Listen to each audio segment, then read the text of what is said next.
नमस्कार साथियों, मैं जितेंद्र मालिक। साथियों, तारीख थी 7 जनवरी 2020।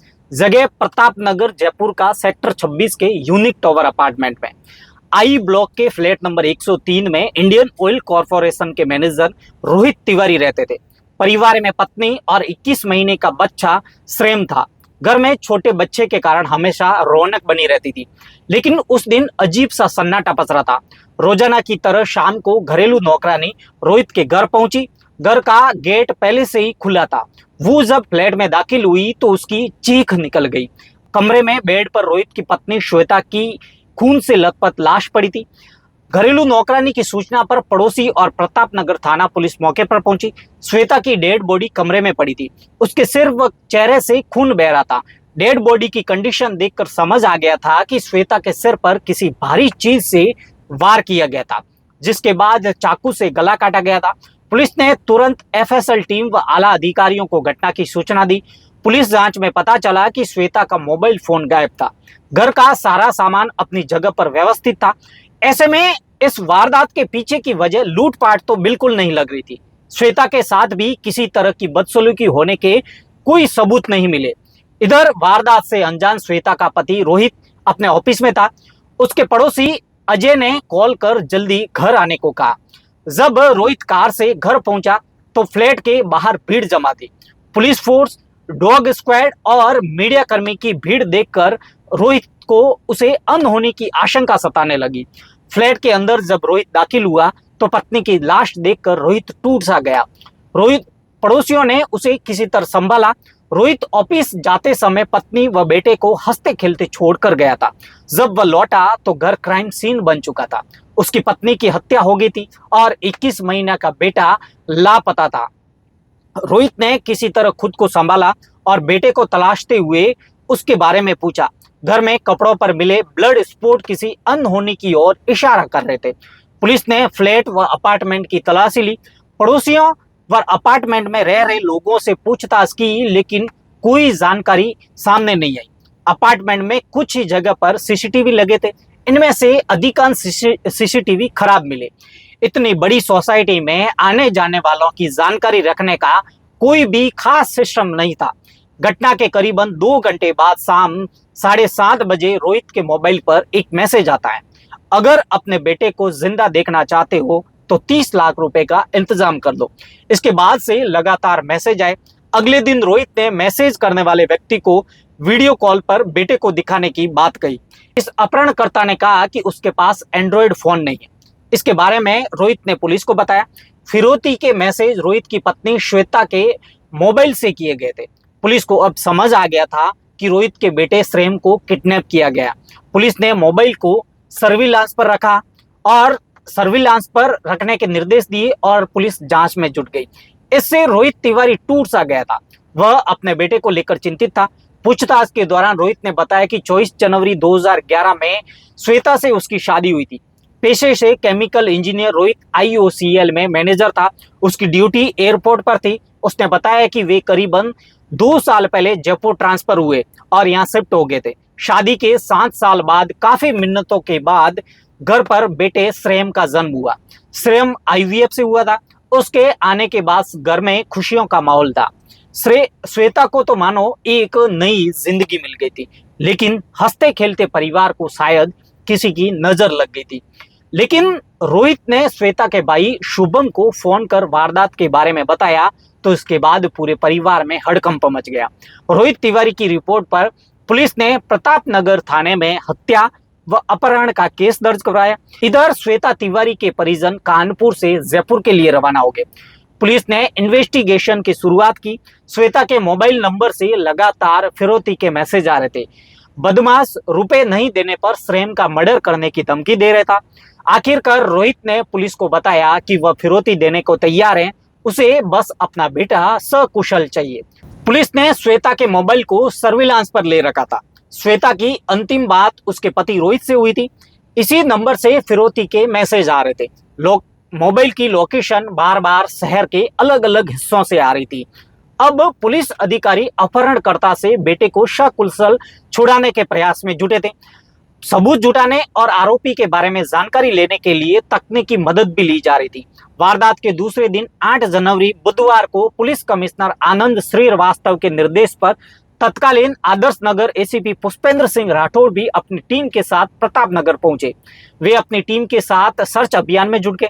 उन्हें श्रेयम का शव शाम 5:30 बजे अपार्टमेंट के पीछे दीवार के पास खाली जगह पर मिला। मासूम श्रेयम की हत्या उसके सिर पर हथियार से वार कर की गई थी।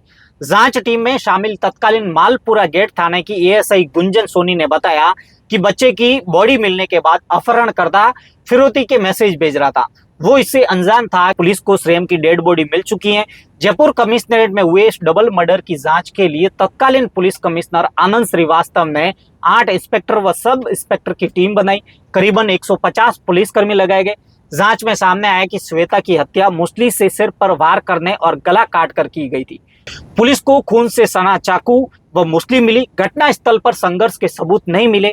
अब पुलिस को वारदात में किसी परिचित के शामिल होने की आशंका थी। पुलिस ने सीआईएसएफ से एयरपोर्ट के सीसीटीवी कैमरे के फुटेज लिए। फुटेज में रोहित रोजाना की तरह सुबह ऑफिस पहुंचे व शाम 5:40 पर ऑफिस से दौड़कर घर आते नजर आए। हालांकि एयरपोर्ट परिसर में जहां आईओसीएल का ऑफिस है, वहां लगे सीसीटीवी कैमरे बिल्डिंग में चल रहे निर्माण के कारण बंद थे।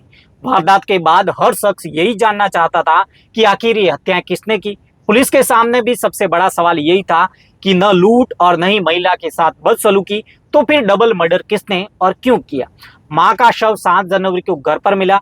बेटे का शव अगले दिन यानी 8 जनवरी को दोपहर 5:30 बजे सोसाइटी के बाहर मिला।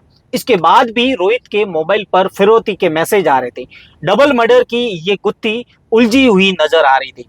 पोस्टमार्टम के अगले दिन श्वेता तिवारी और उसके बेटे श्रेयम की एक साथ अर्थी उठी। दोनों का एक ही चिता पर अंतिम संस्कार किया गया। बेटे श्रेयम के शव को चिता पर उसकी मां की गोद में लिटाया गया। अब ये देखकर हर किसी की आंखें नम होगी। इधर हत्यारे के पकड़े नहीं जाने से लोगों में गुस्सा बढ़ता जा रहा था। पुलिस हर नजदीकी व्यक्ति को संदेह की नजर से देख रही थी। अंतिम संस्कार के बाद जब पुलिस ने श्वेता के परिजनों से एक बार फिर पूछताछ की तो उन्होंने जो बताया वो काफी चौंकाने वाला था। श्वेता के पिता सुरेश कुमार व माता माधुरी ने बताया कि उनकी बेटी शादी की बात खुश नहीं थी। उन्होंने बताया कि पति पत्नी के बीच अक्सर अनबन रहती थी। इन्हीं झगड़ों के कारण दोनों ने अक्टूबर 2012 से सितंबर 2013 तक अलग अलग भी रहे। बुजुर्ग माता पिता ने शक जताया कि इस वारदात के पीछे उनके ही दामाद का हाथ हो सकता है। इसकी पुष्टि के लिए परिजनों ने 2012 में श्वेता के लिखे पत्र भी पुलिस को सौंपे। बुजुर्ग दंपति के बताए कारणों के बाद पुलिस रोहित तिवारी पर नजर रख रही थी, लेकिन उनके पास कोई ठोस सबूत नहीं था। पुलिस की जांच में सामने आया कि दोनों की शादी रोहित के परिवार वाले दिल्ली तो वहीं श्वेता के परिवार वाले कानपुर में करना चाहते थे। दोनों की सहमति नहीं होने पर बातचीत के बाद आखिरकार गाजियाबाद में शादी हुई। शादी के बाद से ही दोनों के बीच अनबन रहने लगी। इसी दौरान दोनों करीबन 1 साल तक अलग अलग भी रहे। अब परिजनों ने बताया कि वारदात से 2 दिन पहले रोहित श्वेता के बीच झगड़ा हुआ था। रोहित ने श्वेता के साथ मारपीट भी की थी। 5 जनवरी को हुए झगड़े के बाद रोहित ने साले शुभम को मैसेज भी किया था कि मैं बहुत तनाव में हूँ, मुझे होश में आने दो वरना कुछ बुरा हो जाएगा। घटना के बाद रोहित ने अपने साले शुभम मिश्रा को दूसरा मैसेज कर कहा कि इस औरत का चेहरा नहीं देख सकता मैं। इसकी पुष्टि रोहित के मोबाइल के इनबॉक्स में मिले मैसेज से भी हुई है। श्वेता अपने पति रोहित के साथ 2015 में उदयपुर आ गई। दोनों के बीच वहां पर भी विवाद हुए। इसी बीच पुलिस को मां बेटे की पोस्टमार्टम रिपोर्ट भी मिली। इसमें श्वेता व श्रेयम की मौत का एक ही समय बताया गया। इससे ये साफ हो गया कि श्रेयम के अपहरण की कहानी झूठी थी। आरोपियों ने पुलिस को गुमराह करने और केस की दिशा भटकाने के लिए ये कहानी बनाई थी। दूसरा, श्रेयम की डेड बॉडी मिलने के बाद भी अपहरणकर्ता फिरौती के 30 लाख रुपए की डिमांड कर रहा था। इससे पुलिस की ये थ्योरी सही साबित हुई कि इस वारदात में एक से अधिक व्यक्ति शामिल है। अब इस वारदात के बाद ऑफिस से घर पहुंचे रोहित तिवारी का व्यवहार पुलिस अधिकारियों को भी कुछ अजीब सा लग रहा था। जांच टीम के सदस्य तत्कालीन आदर्श नगर एसीपी पुष्पेंद्र सिंह राठौड़ ने बताया कि रोहित शुरुआत से ही बार बार अजीब तरह की हरकतें करता था। पत्नी की हत्या होने के बाद भी वो चिंतित नहीं था। पत्नी की हत्या क्यों और किसने की, जांच में क्या पता चला, ये उसने कभी नहीं पूछा। वह केवल अपने बेटे के अपहरण की बातें करता था, जो वास्तविकता कम और नाटक ज्यादा लग रही थी। इसी दौरान रोहित ने पत्नी श्वेता के शव को देखकर कहा कि आई एम सॉरी। ये बात जब पुलिस अधिकारियों को पता चली तो उन्हें भी असहज लगा। आखिर वो अपनी पत्नी से माफी किस बात के लिए मांग रहा था। शक की सुई रोहित पर गहराती जा रही थी। ये भी सच था कि 7 जनवरी को पूरे दिन रोहित ऑफिस में था। सीसीटीवी फुटेज और कर्मचारियों के बयानों से भी ये साबित हुआ। अब बड़ा सवाल यही था कि क्या रोहित ने किसी की मदद से हत्या कराई। पुलिस टीमें अपनी प्रोग्रेस रिपोर्ट एक दूसरे से साझा करते हुए आगे की रणनीति पर काम कर रही थी। एसीपी पुष्पेंद्र सिंह बताते हैं कि जांच के दौरान यूनिक टावर के एंट्री गेट पर लगे सीसीटीवी में कोई भी व्यक्ति बच्चे को लेकर बाहर जाते कैद नहीं हुआ। अब इसी बीच पुलिस को रोहित के पड़ोसी के प्लेट नंबर I-102 पर लगे एक सीसीटीवी कैमरा लगा हुआ दिखाई दिया। पड़ोसी राजस्थान से बाहर गए हुए थे। ऐसे में पुलिस ने उनसे मदद मांगी और अनुमति लेकर बालकनी से खिड़की तोड़कर कैमरे के डीवीआर लेकर उसकी जांच की। इस कैमरे की दिशा फ्लैट की सीढ़ियों की ओर थी। इसमें से एक व्यक्ति बच्चे को कपड़े में लपेटकर बाहर निकलता दिखाई दिया। पुलिस के हाथ महत्वपूर्ण सुराग लग गया। पुलिस ने रोहित से इस व्यक्ति के बारे में पूछा तो उसने उसका दोस्त सौरभ जाट उर्फ राजकुमार वह मूल रूप से आगरा का रहने वाला होना बताया। वह यहाँ सांगानेर इलाके में रहता है। एसीपी ने बताया कि इसी दौरान रोहित के फ्लैट की ऊपरी मंजिल पर रहने वाली एक महिला ने भी बताया कि उनके कैमरे में भी कुछ आवाज उस समय रिकॉर्ड हुई है। ये आवाज श्रेयम के रोने व श्वेता के चीखने की थी। पुलिस ने सौरभ जाट के नंबर को सर्विलांस पर लिया। इससे उसे यूनिक टावर में आने की पुष्टि हुई। जांच के दौरान सौरभ व श्वेता के चोरी हुए मोबाइल की लोकेशन भी एक साथ ही रही थी। आरोपियों ने जिन अलग अलग जगहों से फिरौती के लिए कॉल व मैसेज किए वहां दोनों मोबाइल एक साथ एक्टिव थे। इससे पुलिस का शक यकीन में बदल गया। तत्कालीन एएसआई गुंजन ने बताया कि आरोपी की पहचान सीसीटीवी में कैद उसके जूतों से हुई। जब पुलिस ने उसको सांगानेर में उसके घर से पकड़ा तो उसके घर से वही जूते बरामद हुए। एसीपी पुष्पेंद्र सिंह ने बताया कि आरोपी ने श्वेता का मोबाइल फिश एक्वेरियम में छुपा दिया था। पुलिस ने बाद में मोबाइल भी बरामद कर लिया। पूछताछ में हत्या के आरोपी सौरभ ने बताया कि वह श्रेयम के शव को सोसाइटी के पीछे खाली जगह में ही दफनाना चाहता था। किसी के देख लेने की आशंका के चलते वह दिन में उसे दीवार के पास पटक कर चला गया। वह रात में दोबारा आकर श्रेयम के शव को दफनाना चाहता था, लेकिन घटना के बाद पुलिस ने पूरे क्षेत्र को घेर लिया था। इस कारण उसे मौका नहीं मिला और वह अपनी योजना को पूरा नहीं कर सका। इसी बीच घटना के दूसरे दिन श्रेयम का शव पुलिस को मिल गया। जांच में सामने आया कि रोहित और सौरभ एक दूसरे के परिचित थे। दोनों अक्सर एक साथ बैठकर शराब पीते थे। इसकी पुष्टि होटल फ्लाई व्यू के वेटर ने भी की। इस दौरान रोहित ने सौरभ से उसकी पत्नी से छुटकारा दिलाने की बात कही। रोहित ने इसके लिए 10,000 रुपए एडवांस भी लिए थे। पुलिस ने सौरभ की सूचना पर इसमें से शेष बचे 6,000 रुपए सौरभ के फ्लैट से बरामद किए। पुलिस के अनुसार रोहित ने श्वेता की हत्या करने की प्लानिंग रखी थी। रोहित ने बताया कि उसने उसके लिए उसे 7 साल तक इंतजार किया क्योंकि वह दहेज हत्या जैसे किसी भी तरह के विवाद में नहीं पड़ना चाहता था। जांच टीम में शामिल रहे एसीपी पुष्पेंद्र सिंह बताते हैं कि रोहित मर्डर करने के बाद दोबारा शादी करना चाहता था और नई जिंदगी शुरू करना चाहता था। आईवीएफ से हुए बच्चे को भी वह खुद का नहीं मान रहा था। रोहित ने पूछताछ में पुलिस को इसके बारे में बताया कि पत्नी से विवाद के बाद वह उससे छुटकारा पाना चाहता था। दूसरी शादी करने में किसी तरह की परेशानी न हो, इसके लिए उसने अपने 21 महीने के बेटे की हत्या तक करा दी। पुलिस का दावा है कि पूछताछ में रोहित ने खुद ये बात कबूल की कि 4 दिन बाद पुलिस ने जब इस डबल मर्डर मिस्ट्री का खुलासा किया तो हर कोई दंग रह गया। श्वेता व उसके बेटे की हत्या का मास्टरमाइंड रोहित तिवारी ही निकला। रोहित ने ही सुपारी किलर दोस्त सौरभ उर्फ राजकुमार के जरिए ये हत्याएं करवाई थी। पुलिस ने दोनों आरोपियों को गिरफ्तार कर लिया। तत्कालीन जयपुर पुलिस कमिश्नर आनंद श्रीवास्तव ने इस केस का खुलासा करते हुए प्रेस कॉन्फ्रेंस भी की थी। उन्होंने बताया था कि रोहित तिवारी को लगा कि पत्नी की हत्या करने के बाद घटना को बच्चे के अपहरण की शक्ल देने से वह बच जाएगा। पुलिस की जांच में सामने आया कि रोहित ने प्लानिंग के तहत अपने ऑफिस के कैमरे घटना से कई दिन पहले ही बंद करा दिए थे। वारदात के दिन रोहित अपने ऑफिस में आम दिनों की अपेक्षा ज्यादा व्यस्त था। उसने ऑफिस की वेलफेयर पार्टी में देरी से आने के लिए सभी से माफी भी मांगी थी। उस दिन उसने खाना भी नहीं खाया था ऑफिस के स्टाफ ने भी बताया कि अमूमन वो ऐसा नहीं करता था। रोहित द्वारा सौरभ की पहचान करने के बाद पुलिस का सौरभ पर दबाव बढ़ता जा रहा था। सौरभ ने डबल मर्डर केस में अकेले खुद को फंसते हुए देख पुलिस के सामने सारा राज उगल दिया। पूछताछ में सौरभ ने चौंकाने वाले खुलासे किए। एसीपी पुष्पेंद्र सिंह ने बताया कि रोहित व सौरभ के बीच में एक दूसरे की पत्नी की हत्या करने को लेकर डील हुई थी। सौरभ ने बताया था कि पहले रोहित की पत्नी की हत्या करनी थी।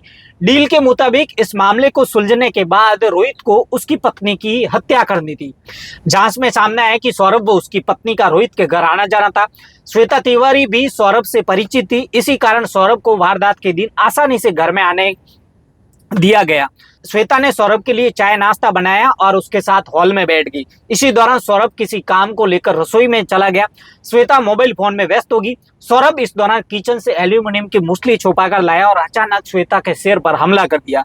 इसके बाद दूसरे कमरे में शोर श्रेयम के सिर पर भी हमला कर दिया।